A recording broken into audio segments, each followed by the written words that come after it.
Dale.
calminama goru kala inde mun e yettode mun kala ko ari ɗo salminama onon fof ɗo en kala teɗa en junnotako onon gandi jengi ɗo ni en continental visagela salminama ane lampol magol fof a salminama juurama yettama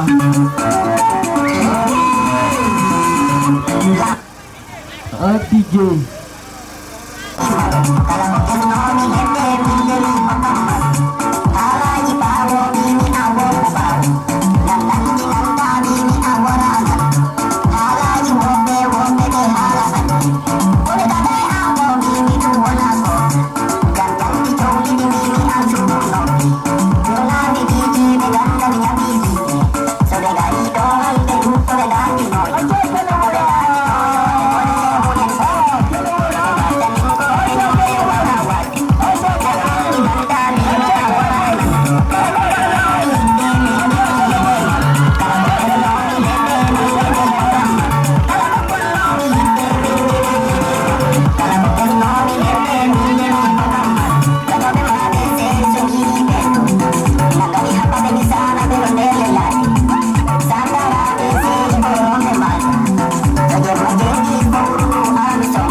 firtaki pala ɗum wontinoɗe ɗum wodani de o ko mbelanaka so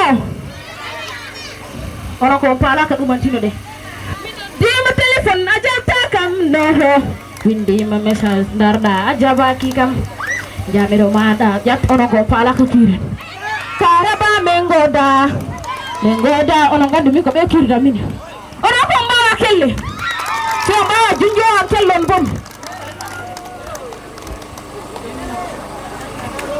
min dima téléphone a jalta kam noho windima message darɗa a jabaki kam tijo ñoƴƴo ɗo Shady Bebe Hallam Tamanda Shady Coco Simonson on the track Minadima telephone I just talk amoro Mindima message dada ajabati kam Jamido mada yatida chunku dami Nelmi wude bingiru makuinu dami Mpampu mami hanya danga chudami Mpampu mami hanya danga chudami Idel koi wuni number uno Nerbende amdia koi wuni number uno Siri yo siri I love you, baby. Baby, mama, panda. I love you, Coco. Shady, baby, halanam, tamanda. Shady, Coco, halanam, tagada. City, oh, city. I love you, baby. Baby, mama, panda. I love you, Coco. Shady, baby, halanam, tamanda. Shady, Coco, halanam, tagada. Di devela, say di jaburudo. Gin mami, look mami, bendi amne. Fale mau, fale amo. Gin mami. Mami, jalan dani kelomune, mukni kolamo, sabu mana, jinare ande, kamu nom sabu mana, gore beante, bina jamu kam, bibi nono, ayam korakum, siri oh siri, I love you baby, baby mama beanda, I love you Coco, shady baby halanam tamanda, shady Coco halanam tagada, siri oh siri, I love you baby, baby mama beanda. Shady Bebe halanam tamanda Shady Coco halanam tagada Subo-subo mo wadanoko Bini am bini Subo-subo mo wadanoko Bini am bini Ay budo Bubutan ni jana Bayi budo Wadi ngotu nami Ano ay narami Ano ay narami Ano ay manami Minum kulele Saidi mo yudani maapit Nanan mukimaki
Orang bibir. Kok pala ke kiri? Apa? Orang si cai belum. Orang malu. Orang si cai sali belum. Kalau dia orang bagus itu kau betul soalnya. Itu macam mana? Kemana-mana tu macam mana? Sudah macam apa? Orang kami pulang di luar negara bau cuma itu. Orang negara masuk mana ngari? Jangan rebi.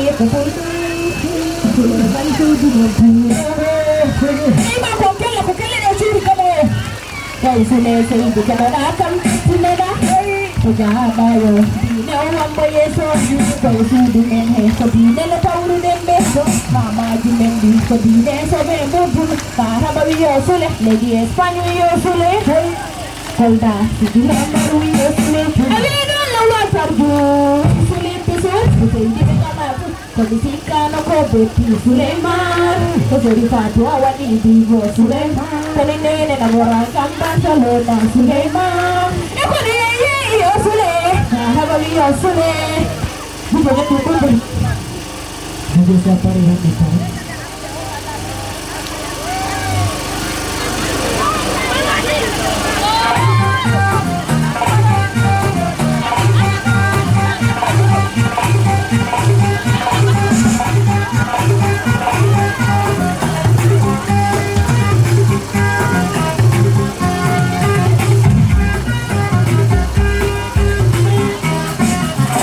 On the track.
Salunya Pak Jokowi.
Wait, I want your love, come on, do this.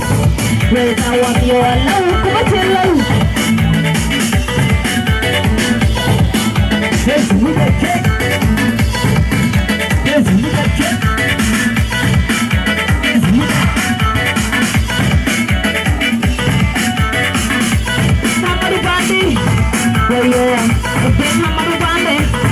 Wait, I want your love, come on, do this. Wait, I want your love, come on, tell love. Okay, somebody body. Wait, somebody body, come on, do this.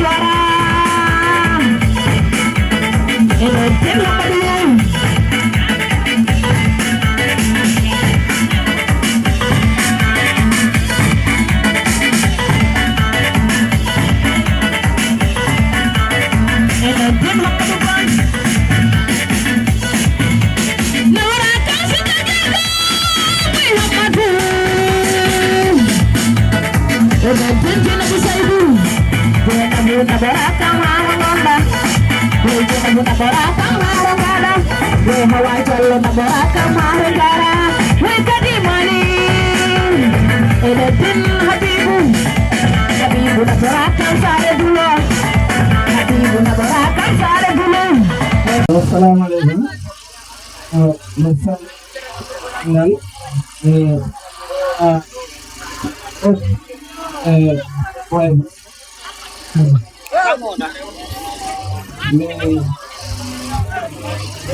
Bangun, bangun. Salmini jaga saya. Tadi salmini hari pagi, salmini politik musik di salmini Zalel suka ada sekian sana pun. Merodo representante untuk mengambil dua delegasi baru mari dua kumba sinta sana wani ko Zalel mengambil sare sinta sana nanggulo do mari ande non ko woni fa men yottinta do kongol mudum nder sinta sana yo on jafoto be sedda minen do gardi e sarseje amin mission do woni chargé de mission à la présidente de Boubacar Bari e zengini do en garan e Mamadou Balde Sare Jarga zengini do en garan e Habibou Balde Sultan Darou Salam sinaɗum mbiyen Sare Gulo e min kaalo konngol ngol o komin woni Dadi Diallo e Sultan Boubou tawi woni ɗon yawti en garat e inde monsieur le coordinateur ɗum woni Amadou Wuri Diamanka mo ganduɗanɗa ko woni coordinateur pasque komin kuyi ɗo tawi woni ɗon yawti mo kumba mo ganduɗa ko on jiya ɗon ɗo Sindian Sana mo wonti he délégation rewɓe fof woni Dieynabou Diamanka ɗe mo hen tawa e nder délégation he e kañum mo ganduɗanɗa ko o woni dalila hiiro mo hannde o woni Kumba Diamanka nden noon min calmini on min beltanima on e woodi ko Allah liɗi ɗo e juuɗe meɗen kono joni enveloppe o ɗum ko woni toon ko ɗon wonoy jo kumpa moɗon si tawi woni o huɗitoy ɗam ɗo ko ɗum woni ko Allah artiki en toon oɗo noon Dieynabou sago noon hannde tawi waɗanno mare o timmini mo hannde minen ɗiɓe ngari ɗum ɗum noon ndaari mbaɗi ɗi no nden ko nima ono tan kawde ɓeydi lamɗo yittomo ngaamo ronde mum délégation mbawɗo aɓɓere no nden ko nimaɗo yitti ndaari hokkama e jaam layi ko yimɓe jaam hakkude gonɗo ɗo ko bandira on yimɓe on hon ɓeyɗa ko ñaagare yo Allah ɓeydan fof nafta ma ɗum ɓe naji Allah ɓeydan ko martaba ha bonan min ettanno ton ande walla ko gonja non weltina ɗum tan ɗam weltina ɗiɗo men jarani merci monsieur Amadou Rananka merci Koumba merci beaucoup donc on va passer le parrain Moussa Balé coordinateur mais qui est représenté par monsieur Boubacar Bari chargé de mission à la présidence donc à toi. assalamu alaikum dental parentiɗo on calminama on jurama ñaaga ama jaam en mbiya tan kala ko artiste ndenɗo ɗo yo Allah hokku ɗum carriére moƴƴuɗo waɗa haata ko mbatte invité à sérieux jahon mbaɗan ton concert ɗi garton tawron minen ga yo Allah waɗanon ɗum onon kala ASC mbaɗɗo o yo Allah naɓmo final dartiɗo gumɓo voilà ɗon si yawri mi waɗi représenté Moussa Balde mo ganduɗa ko sehel ko jaadijo ko piiwo e minen tawi waɗa parrain o mon Dakar mo lamɗi momino ga mbi momino ga mo ar mo waɗimo représenté ɗum wala probléme arat mbaɗa mo représenté mbo adduna noon waɗi ko mo hokkuno makkiɗo Mamadou Seydi mbo jiyon tawon jawani ko ɗum Allah artiste ɗumɓo ko ɗum e artiste moɗon voilà mboyo mo weltanima on e confiance o e hoolare nde mo weltima sami jurnani weltano foof voilà hiiro ngo yano gaste jaam on jarama Salamu alaikum moɗo mi salmini on alo konko ƴettuɗo mi salmini on onon Amadou wi délégation garɗo o mi salmini on gariɗo mon ko ɗo woni moɗon ko ɗo woni amin Jomi owli. tawi minen on gari e jaam yaɗo on jaam Nanganam ɗo amin ɗo. kala ko ƴettuɗo Femtinanam mi. sinta iɓe mbi ko hunde wotere en goni ɗon mi Nanganam. salmini o yaha mi oddi wadde yanatiya Allah gari ɓe jattiɗa ko en e jaam ɗo ɗum pakke ala ko belɗi ɗum dundata haala mi hamni ɗum Merci beaucoup la marraine, merci beaucoup. Donc, on va passer pour donner la parole au président sous vos applaudissements. Sous vos applaudissements, minen towli kelle moɗon nde no kawo. Puisque mboni wakkilare mum nde ko yiyum quoi mboni engagé ASC o il est en train de travailler de partout. Donc, non, félicitations à lui. Parce que je pense que nous avons haali e dental he. Donc, merci le ministre. Assalamu alaikum. Waalaikum salam. Aɗon piwi dental ko renti ɗo ko mi salmini goto fof inde mum e yettode mum. Ok, min ɗon komi président Ouais, c'est bon. mbaɗɗo occupé Sonko ko sali ko par ce que j'ai deux postes. Je suis président et je suis capitaine de l'équipe en même temps. Alors, mi salmini oɗonon piiw vraiment min beltima garangal déplacement o min beltima fuɗɗi cukalel ngel haaranoɗo gorko ho weltanama ɗo ASC Sinthiou Sana weltima rewɓe ɓe beltima worɓe ɓe beltima cukaɗe ɗe beltima min mbi on bisimilla moɗon ɗo ɗo Sinthiou Sana e ko yawri hen mi waɗa remercier mes parrains mes marraines et mes invités d'honneur sabu hande piiw hawrini ɗo mi wanno pareji mi wanno mareji mi wanno invité d'honneur ji eyyi mi fuɗɗora ɗo ko nene am Coumba Yoba tawi woni sirawam mo kankala hokkimi debbo nafataɗum kala mbammimo parene vraiment mo jarama mbo wakkilima ko ɗo ko timmiɗo vraiment par ce que mbo sukale e no noddimo yo mbo noddo sukale ɗe eyyi ko yawri ɗon mi waɗa remercier nene amen Mariama Coumba eyyi elle n'est pas là vraiment elle est empêchée là Kolda donc Kolda mbo wawani arde activité o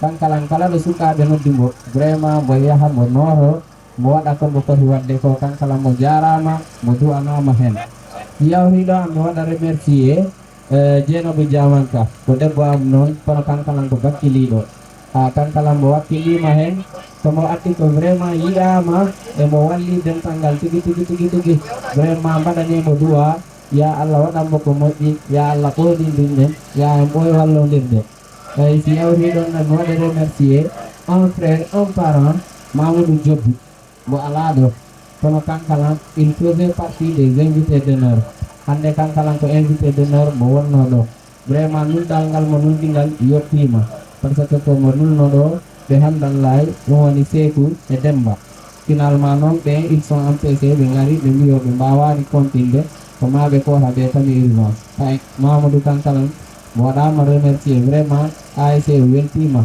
min jii teddugal ngal Ok, ko yawti ɗon ko mi waɗa remercier le parrain de l' activité ɗum woni Moussa Balde. Moussa ko sehel am depuis ma jaami université L1 minen gondi presque suudu wotodu min baldanno komi heɓɓo activité ram mbimi mbo prési cokki ɗi koye mbiyamnimo mbimo cokki ɗi mi waɗima parrain activité vraiment par ce que mi ɗaɓɓi parrain ha mi tampimi heɓani sur le sambo yi kam ɗum ala probléme mawɗo yiɗi han komi waɗoya maçon ya a heɓat so Allah jaɓi ɗum noon mbo jarama e Boubacar Bari kankala mbaɗɗo mbo représenté o mbo jarama vraiment par ce que mbo heewi tournéji e département he mais mbo woppi ɗum pi mbo arino haade ɗo hande ASC Sinthiang mo Sana donc ko yawti ɗon ko mino waɗa remercier l' artiste Bintou Bessel kankala mbo wakkilima par ce que o concert ko hay muɗum min joɓani mbo ɗo koy komin mbimo ar wat kumbel ASC maɗa o sohlima cukare ma saare ɗe cohlima awa ar minen min joɓatama ni hay muɗum ko a wattanin ɗo ko an wodi ɗo vraiment kankala mbo e waɗa remercier mino waɗa remercier jargaji saare nde ɗi mawɓe saare nde ɗi mi waɗa remercier yimɓe ɓe vraiment merci ASC Sinthiang Sana ñagane minen yamin joppa final ya rabbi ya Allah hay somin gartira yamin gartirmo bon an jarama merci beaucoup allez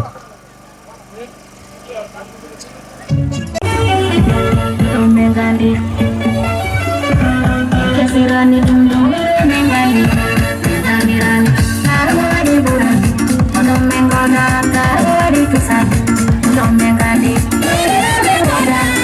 kesirani dum mengandi namirani narwadi buran ono mengona narwadi kesan dum mengandi mengona kesirani dum mengandi namirani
Kurma